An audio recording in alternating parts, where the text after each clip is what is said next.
성주 목사님께서 하나님께 속하고 하나님을 소유한 사람들에 대해서 말씀 드려주시겠습니다. 할렐루야. 네. 복된 주일입니다.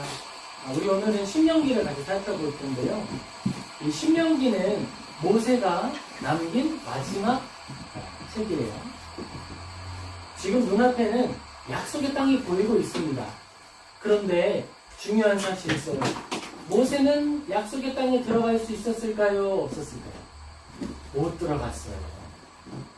약속의 땅을 바라보며 자기는 들어갈 수 없지만 이제 곧 들어가게 될 사람들.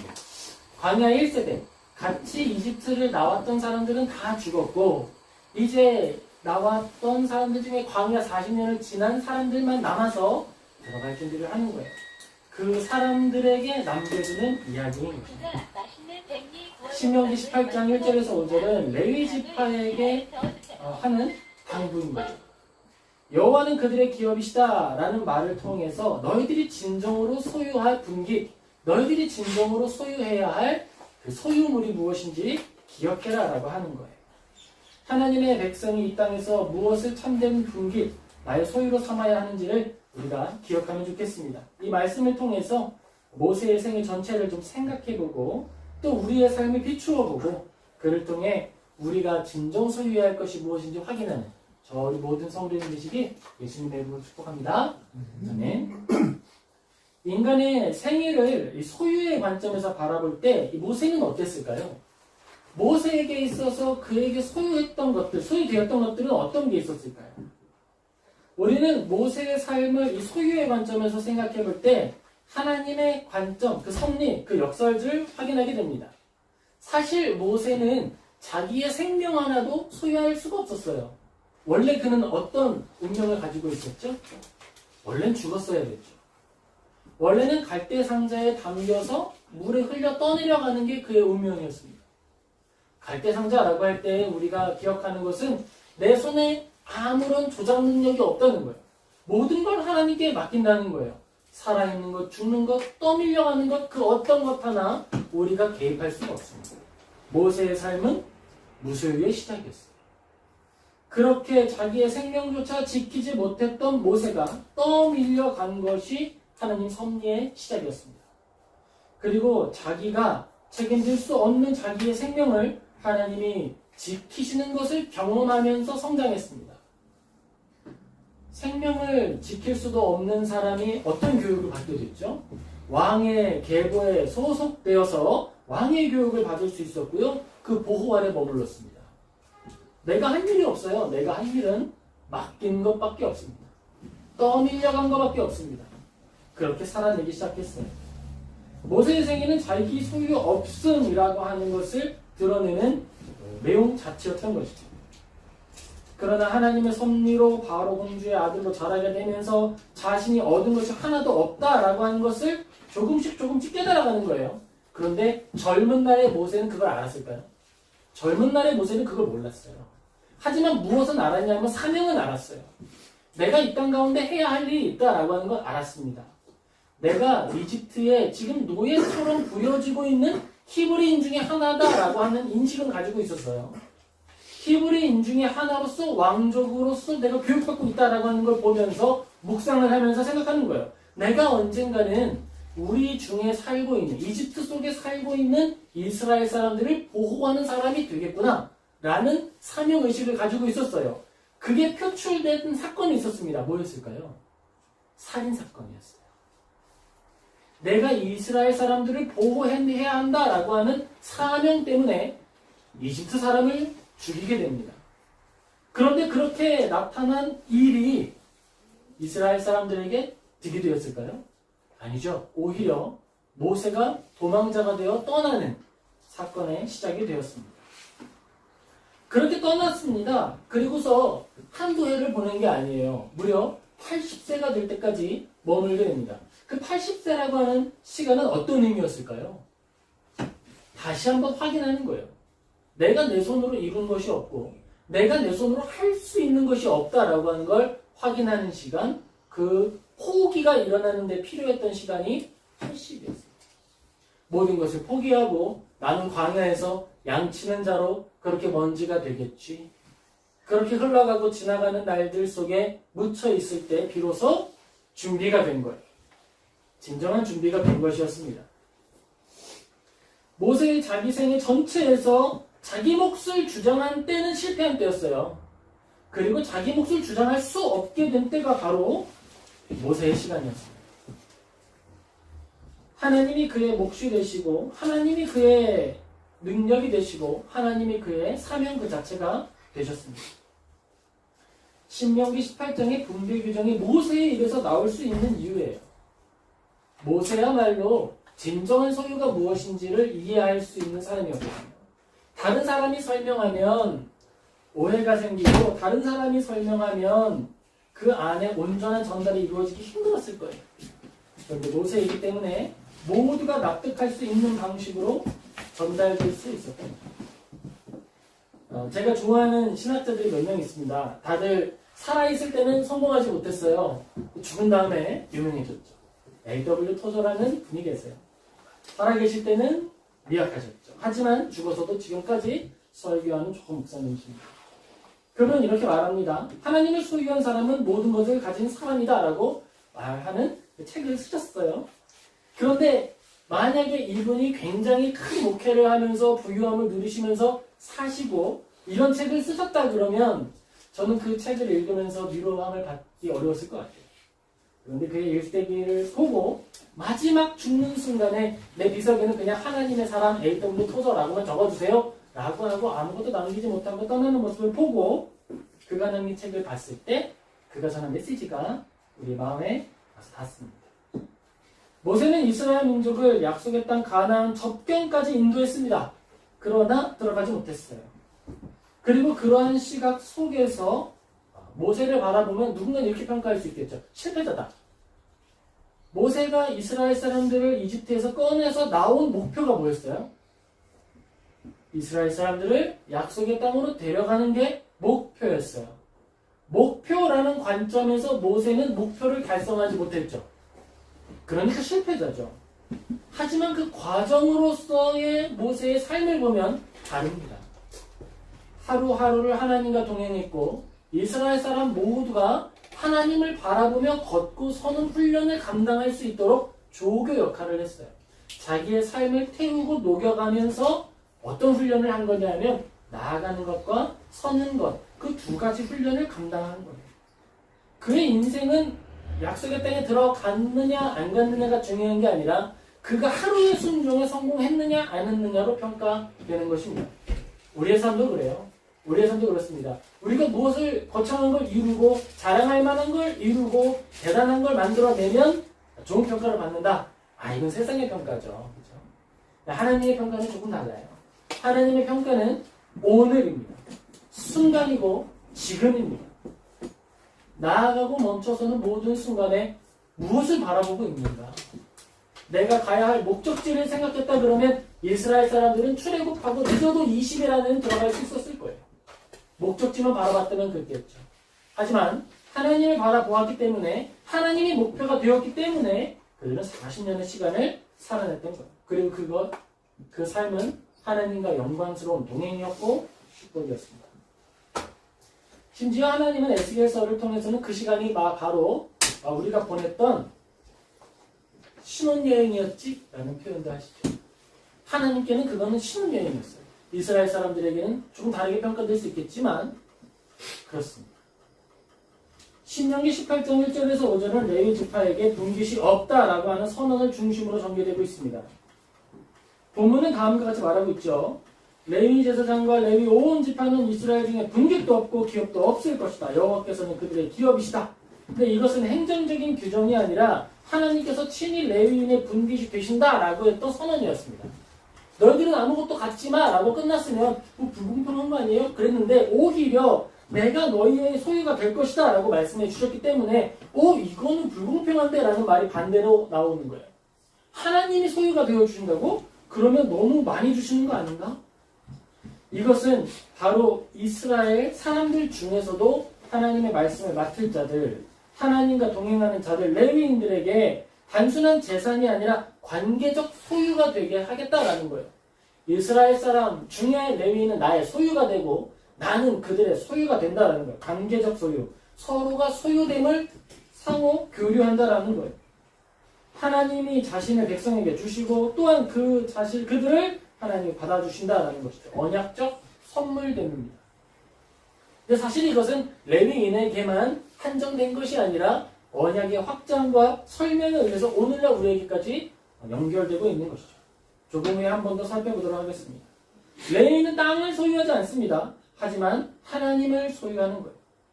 그리고 이스라엘 전체가 누려야 할 영적인 원리를 그 제사장 집단 레위인을 통해서 먼저 보여주게 되는 것입니다. 모범이 되라는 거예요.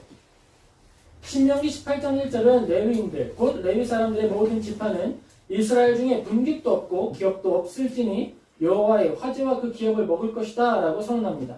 여기서 분깃과 기업은 가나안 땅에 할당된 토지를 말하는 거예요. 레위인은 그 땅의 토지를 분배받지 않습니다. 하지만 하나님께 예배 드리는 것, 제사 드리는 것 중에 일부를 얻어서 살아가게 하는 거예요. 이거는 레위인의 무소유가 우연한 빈곤이 아니라 하나님의 언약적 약속에 근거한 특권이 되었다라고 하는 걸 말하고 있는 거예요. 본문의 강조점은 여호와 그가 곧 그들의 기업이시니라 라고 말씀하셨다라는 것입니다. 민수기 18장 20절에서 나는 내 분깃이요 내 기업이라 라는 말씀과 직결되어서 레위인의 삶은 하나님과 직접적으로 관련되어서 존재하는 거예요. 이 말이 뭐냐면요, 레위인들이 은혜를 많이 받잖아요. 하나님 사랑하는 마음이 자라나잖아요. 그래서 하나님 감사해요 화목제를 드리면 화목제를 드린 목 중에 많은 몫이 레위인에게 갈 수 있어요. 하나님을 사랑하는 만큼 레위인은 더 많은 몫을 얻게 되는 것입니다. 하나님을 즐거워하는 만큼 그 땅 가운데 하나님을 경외하는 만큼 레위인은 평안한 거예요. 이스라엘 사람들 중에 하나님을 잊어버린 사람들이 등장하고 그 사람들이 많아지게 되면 어떻게 될까요? 그때는 레위인의 생계가 곤란해지는 거예요. 살아남기 힘들어집니다. 그래서 떠나요. 떠나서 어떻게 되냐면 난 레위인이야 라고 하는 걸 숨깁니다. 나 레위인이야 라고 하는 걸 숨기고 노예로 들어가거나 일하는 일로 들어가는 거예요. 살아야 되니까. 지금 이스라엘에게 하나님이 레위인에게 주신 이 말씀은 너희들의 평안을 하나님과의 관계에 묶으라는 거예요. 너희들의 인생의 평안함을 스스로 구하려 하지 말고 하나님과의 관계 가운데 묶어두어라. 그것이 너희들의 안전이고 안정이다 라는 것입니다. 이스라엘 중에 있는 레위인이 자신의 생명을, 평안을 하나님과 온전히 묶어둠으로 인해서 이스라엘 민족 전체는 하나님의 돌봄 가운데 머물 수 있는 거예요.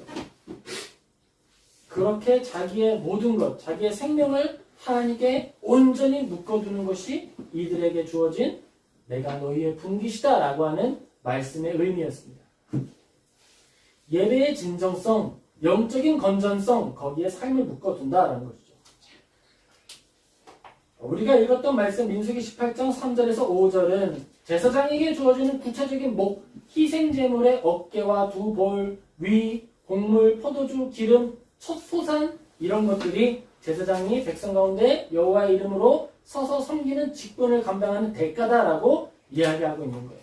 그런데 중요한 것은요, 이렇게 법을 주신 후에 지키지 않는 자들에 대한 징계 조항을 포함하지 않았습니다. 그건 뭘까요?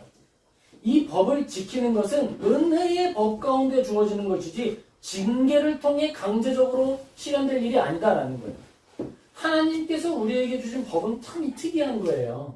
하나님께서 주신 어떤 법들은 도덕적인 규칙을 지키고 인간 이하로 내려가지 않기 위하여서 징계를 포함합니다. 그러나 어떤 법들은 지키는 원리 가운데 오직 하나만 요구하는 거예요. 사랑하는 만큼 지키라는 겁니다. 대표적인 게 뭐가 있을까요? 도덕법이죠. 너의 이웃을 너의 몸과 같이 사랑하라. 그 법을 지키지 않으면 죽는다 라고 말씀하시지 않았어요. 그 법을 지키는 것은 너 나를 사랑하는 만큼 하면 돼 라는 사랑의 원리로서 우리에게 주어지는 것입니다. 그래서 우리가 지금 말하죠. 레위 법에서 나오고 있는 사회법은 다 폐지됐어요. 그리고 하나님께서 우리에게 주시는 도덕적인 원리로서의 법은 지금도 기능하고 있는 것입니다. 가나안 땅은 단순한 지리적 장소가 아니라 하나님이 자기 백성에게 주시는 안식과 임재, 언약의 성취를 상징하고 있습니다. 얼굴을 가나안 땅을 향해 걸어갔던 이스라엘의 여정은 천국을 향해 걸어가는 그리스도인의 신앙 여정으로 생각할 수 있는 거예요. 우리 본문의 의미를 조금 확장해 보자는 것이죠. 이전에 이스라엘 사람들은 약속의 땅을 바라보았는데 우리는 어디를 바라볼 것인가? 지금도 우리가 이스라엘 땅을 바라보면서 사는 건 아니죠. 지금 우리는 본향, 우리가 영원히 머물 곳을 향해서 나아갑니다. 장소적으로 죽음 이후에 머물 곳을 의미하기도 하죠. 그런데 그게 끝일까요? 아닙니다. 살아있는 동안에 우리가 머무는 공동체, 이루는 공동체, 그리고 우리에게 맡겨주신 은사와 능력을 따라 주어진 사회의 영역 가운데 펼쳐진 그 영역, 그것까지도 우리는 하나님의 땅으로 보고 그 안의 여정을 살아내고 있는 거예요. 물론 그것을 나의 목적지 자체로 두고 향유하지 않습니다. 사용하는 것이죠. 이거 조금 더 다뤄보도록 하겠습니다. 존 버년이라고 하는 사람이 썼던 철로역정이 있죠. 철로역정 너무 좋습니다. 꼭 한 번 읽어보세요. 한 번이 아니라 자주 읽어보세요. 철로역정에서 나타나는 도시들이 있는데요. 굉장히 묘사가 좋죠. 멸망의 도시가 있습니다. 그리고 그들은 그것을 떠나서 하늘의 도성을 향해 걸어가고 있습니다. 크리스천의 인생 여정이 바로 그 그림이죠. 우리는 하늘의 도성을 향해 걸어가고 있는 거예요. 그리고 그러한 과정 속에서 다양한 도시들을 거쳐갑니다. 목적지가 아니에요. 우리가 굉장히 자랑할 만한 어떤 소유를 얻고 업적을 얻고 대단한 걸 이루었다 하더라도 거기에 머물면 안 됩니다. 거기는 과정이고 지나가는 도시예요. 철로역정을 읽으면서 허영의 도시라는 도시가 나타나는데요. 경우는 굉장히 인상적이었어요. 너무도 멋진 거죠. 장사하는 곳에 나아가면 화려한 것들이 다 있고요. 없는 게 없습니다. 특별히 나를 치장하는 모든 도구들이 다 있어요. 그런데 그것을 향유하고 그것의 목적을 두는 순간 그 성을 빠져나갈 수 없는 거예요. 왕의 도시, 하나님이 머무시는 그 땅, 거기까지 나아가는 것이 우리의 여정입니다. 그러면 우리가 그 땅으로 도착하기 위해서 무엇으로 어떻게 나아가야 할까? 물론 우리가 도착지를 정확하게 알기 위해서는 지도가 필요합니다. 그리고 그 지도와 함께 나침반도 필요하죠. 내가 지금 어디에 있고 어떤 길로 걸어가야 하는지 알기 위해서죠. 바로 그것이 하나님을 아는 지식이고 하나님의 돌봄 가운데 머무는 것입니다. 하나님의 양식, 또 하나님이 우리에게 베풀어 주시는 은혜를 갈망하지 않으면 걸어가지 않는 거죠. 광야를 걷다 보면 광야의 사람들이 맨날 걸어갔던 게 아닙니다. 구름 기둥이 하늘에 올라가면 그때 짐을 싸는 거예요. 그리고 움직이면 같이 걸어갑니다. 그리고 구름 기둥이 내려온 곳에 천막을 치고 머무는 거예요. 그렇게 하루 머물 때 있었고요. 이틀 머물 때 있었습니다. 1년 머물 때 있었어요. 어땠을까요?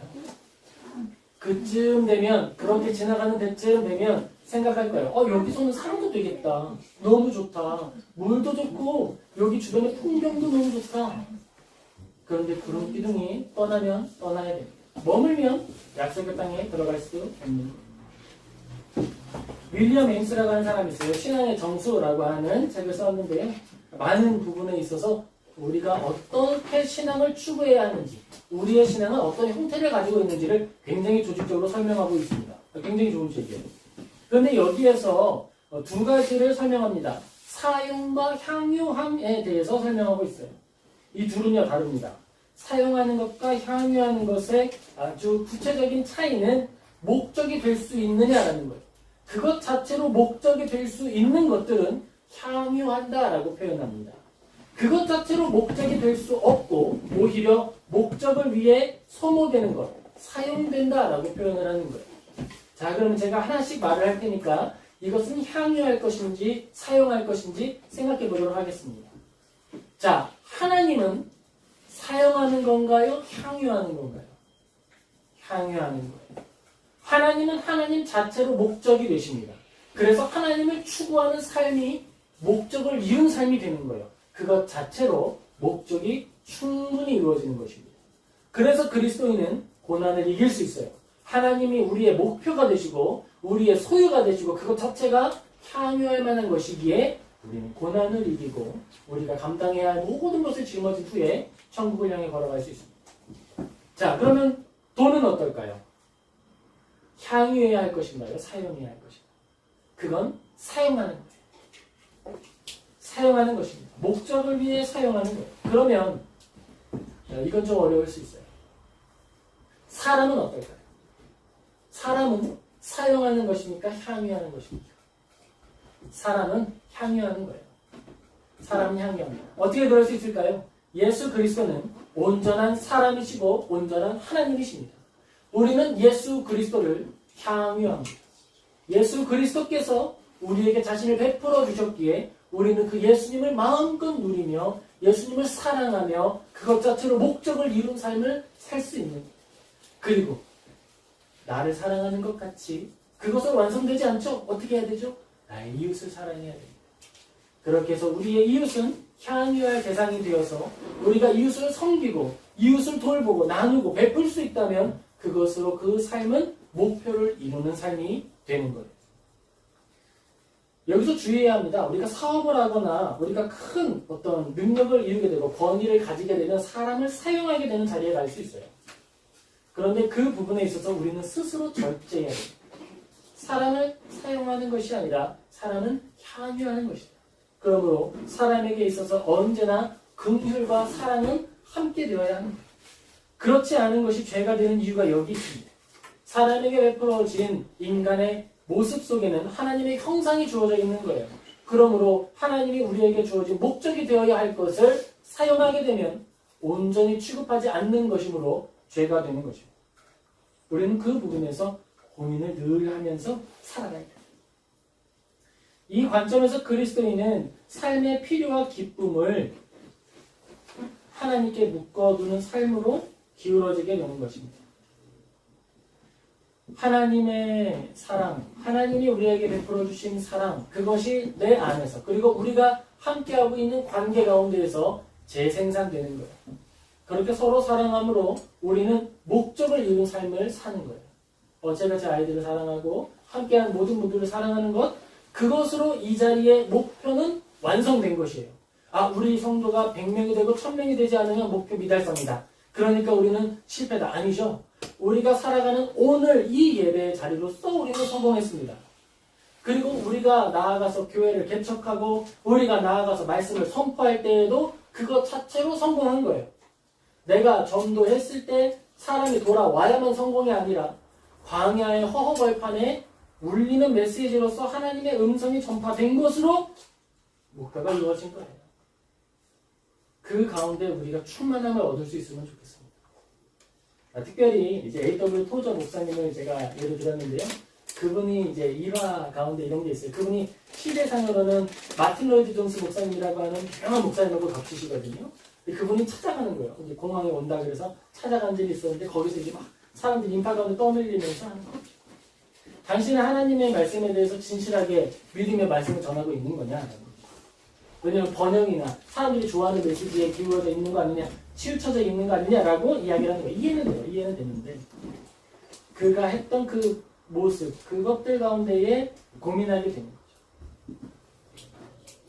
하나님의 말씀이 살아있게 하는 것, 그것 자체로 목표가 되고 그것 자체로 성공한 삶이 된다라는 거예요. 그리고 그 하나님의 말씀이 누군가의 영혼 가운데 적용돼서 사라지게 되면 너무 좋겠죠. 하지만 아니어도 돼요. 왜죠? 내 삶에 적용돼서 내가 그렇게 살면 되기 때문입니다. 그리스도인은 그렇게 살아가는 거예요. 목적지, 그 땅이 중요한 것이 아니라 방향성이 중요하다는 거죠. 추구하는 것이 중요하고 오늘 내가 순종하는 것이 무엇인가라고 하는 게 중요하다는 거예요. 바울이 말합니다. 바울이 그 아들 같은 사람 디모데에게 말하죠. 하나님은 모든 것을 우리에게 주사 누리게 하시는 이다라고 말할 때에 그는 곧 이어서 말하면서 부자들에게 선행과 나눔으로 하늘에 참된 터를 쌓으라라고 권면하고 있습니다. 이것도 같은 맥락에 있는 거예요. 주어진 것을 사용하되 그것을 나눔과 사랑으로 사용함으로써 사용해야 할 것은 사용해야 할 것으로 정당히 쓰고 향유해야 할 것으로 가치를 추구하라라고 이야기하고 있는 거예요. 아쇼핑크라는 사람이 있습니다. 또 말씀을 전했던 사람이죠. 죽은 다음에 유명해진 사람이에요. 성도의 견인을 이야기하면서 하나님께서 택하신 자들을 끝까지 붙드시는 이유가 그들이 그분의 유업이 되며 동시에 그분이 그들의 기업이 되시기 위함이다라고 이야기합니다. 이 말은 뭐냐면요. 하나님이 우리를 붙드신다고요. 우리가 잘하고 있을 때에만 붙드시는 게 아니라 넘어지고 엎드려지고 완전히 힘을 잃어버려서 하나님 저 아무것도 못하겠어요 라고 두 손 두 발 다 들었을 때에도 우리를 지탱해 주신다라고 하는 거예요. 왜 그럴까? 그렇게 하시는 이유는 그가 우리의 기업이 되시고 또한 우리를 그의 소유로 삼아주시기 때문에 그리 행해 주시는 것입니다. 대표적인 사람으로는 엘리야가 있죠. 싸워서 이긴 줄 알았어요. 850명의 우상 숭배자들을 싸워서 이겼거든요. 그래서 뭔가 이룬 줄 알았는데 이세벨이 말합니다. 내가 너를 죽이지 않으면 내가 가만히 있지 않을 거야. 난 너를 죽일 때까지 멈추지 않을 것이다. 그랬더니 엘리야가 도망가요. 850명하고 싸워서 이겼는데 악한 마음을 가진 이스라엘 한 사람에게 질려서 도망갑니다. 그리고 하나님이 그때 어떻게 하시죠? 실패자구나. 다른 놈 세워라. 말 안 하셨어요.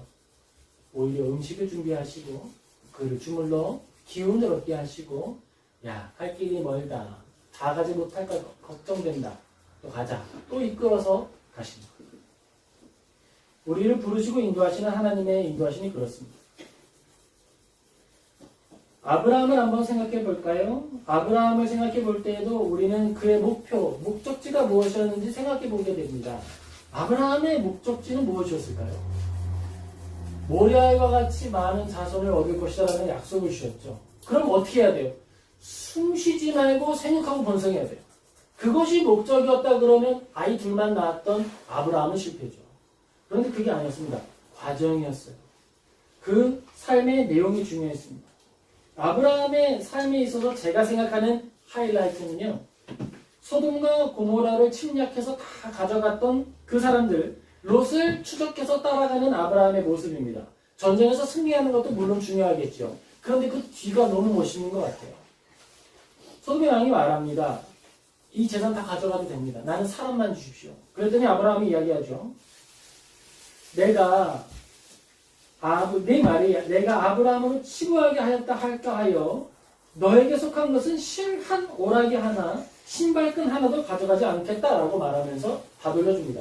물론 나와 같이 전쟁에 참여했던 저 사람들의 목숨 따로 챙겨줘라 라고 이야기를 하고 있습니다. 그거예요. 만약에 아브라함의 목표가 많은 소유였다 그러면 지금 이것은 굉장한 손해가 되겠죠.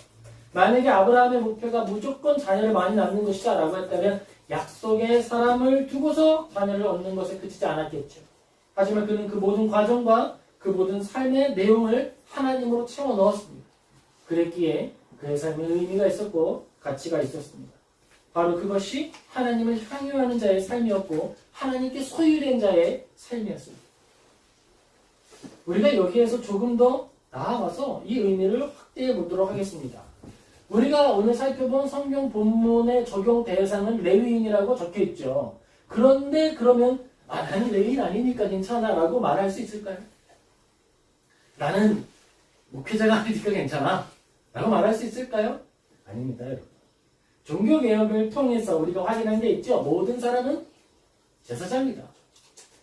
제사장을 통해서 사제를 통해서 하나님께 나아가서 회개하고 사제를 통해서 하나님을 만나는 것이 아니라 누구를 통해 만날 수 있다? 내가 직접 하나님께 나아가서 회개하고 기도하고 말씀을 읽을 수 있다. 교제할 수 있다. 이것을 회복한 게 종교개혁의 핵심 중 하나죠. 그러므로 레위인에게 적용되었던 모든 말씀은 우리에게도 적용되고 있는 거예요. 물론 제가 말씀드렸던 많은 제사장의 이 주장이 직분을 폐지하겠다라는 말은 아닙니다. 그 직분이라는 건 뭐예요, 그럼? 수직적으로 있는 걸까요? 아닙니다. 수평이에요. 수평으로 존재하는데 어떤 사람들에게 주어진 사명과 또 그들에게 주어진 은사를 통해서 역할을 맡겨주는 거예요. 그리고 공동체 안에서 그 역할을 수행하는 것이 직분입니다. 언제든 그것은 하나님께서 주신 것이기에 수평적으로 이루어져야 하는 거예요. 그것을 수직적으로 오해하면 종교개혁이 거꾸로 흘러가게 되는 거죠.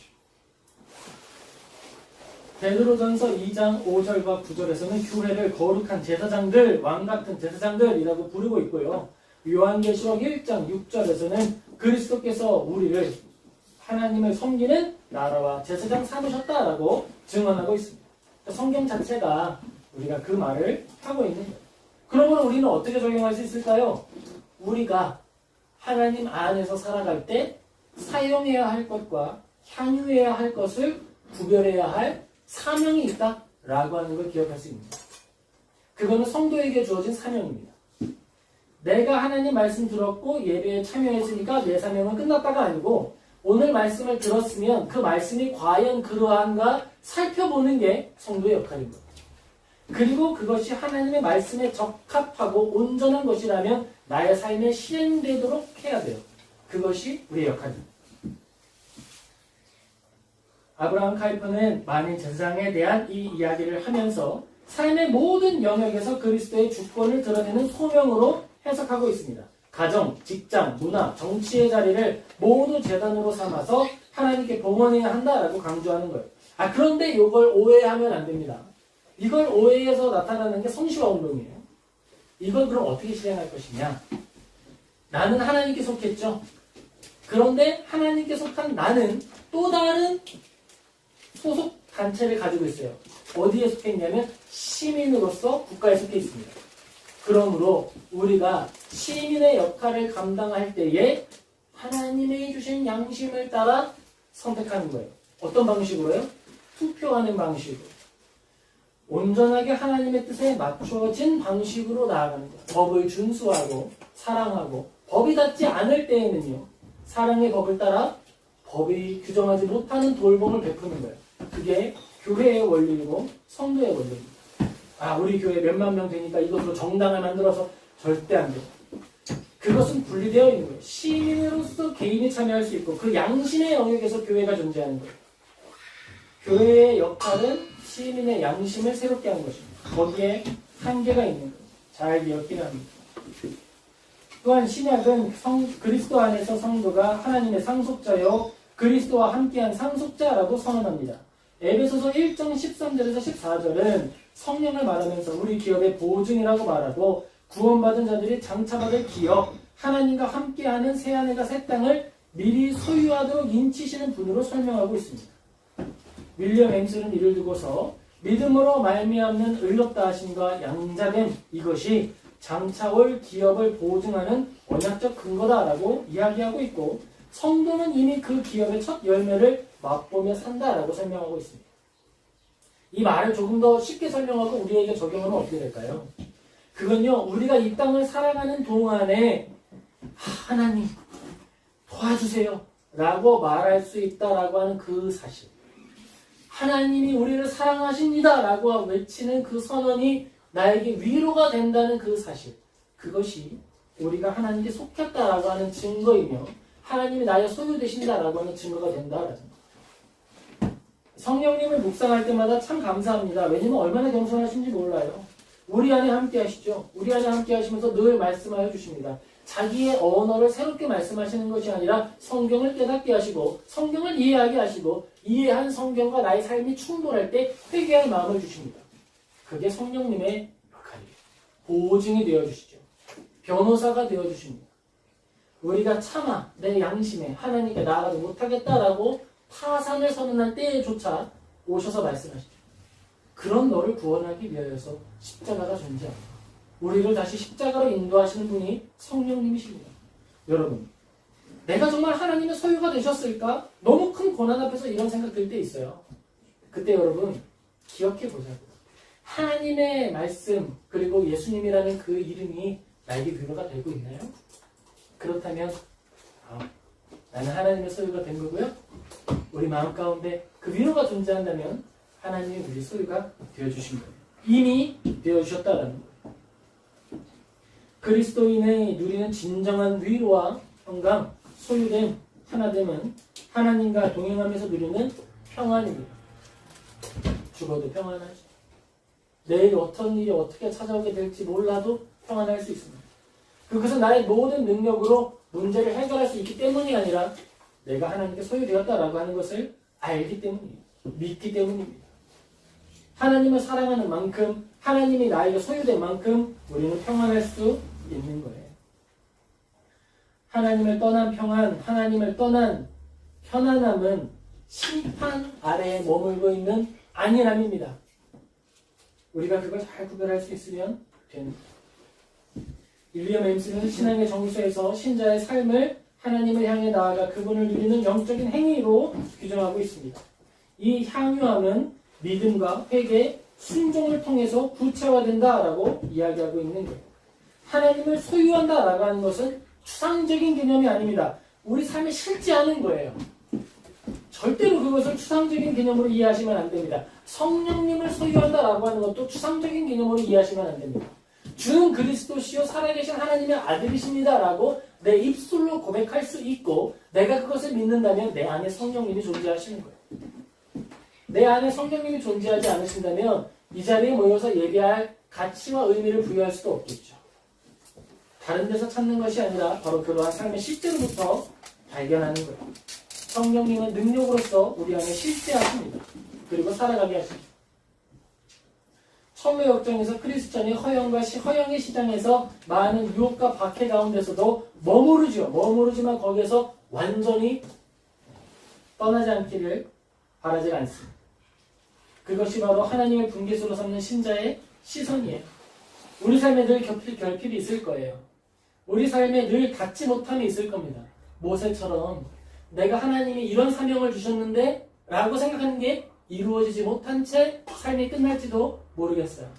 그러나 여러분, 그게 우리의 실패를 의미하는 게 아니에요. 그것은 하나님이 우리에게 주신 사명을 통해 그 방향으로 걷게 하셨다라는 것입니다. 그것을 기억합시다. 땅의 소유는 변하나 하나님의 기업은 변하지 않습니다. 성화란 우리의 소유권을 하나님께 이양하는 과정입니다. 가나안의 토지 분배는 각 지파에게 사명을 맡기신 것이지 탐욕의 근거를 마련해 주신 것이 아니십니다. 하나님은 성도에게 무한한 복의 바다가 되시고 우리가 하나님을 소유한다는 것은 그분의 거룩하심에 참여하는 기쁨을 누리게 되는 것입니다. 그리스도인은 누구나 언젠가 하나님 앞에 홀로 서게 될 것입니다. 그때 우리는 하나님 앞에 나의 업적을 가지고 나 이곳에 들어갈 수 있습니다라고 주장하지 못할 거예요. 그때 우리가 나아가서 드릴 것은 인내의 시간이고 품어냈던 아픔이고 흘렸던 눈물이 될 것입니다. 신명기 18장을 살펴보면서 우리가 오늘 기억해야 할 마지막 교훈 하나가 있다면 그것입니다. 우리의 진정한 기업은 무엇인가? 나의 진정한 위로는 무엇인가? 우리가 그 말씀을 가슴에 소유하고 영혼의 양식 삼고 기쁨과 위로함을 누리며 걷는 모든 성도님 되시길 예수님의 이름으로 축복합니다. 네, 기도하겠습니다.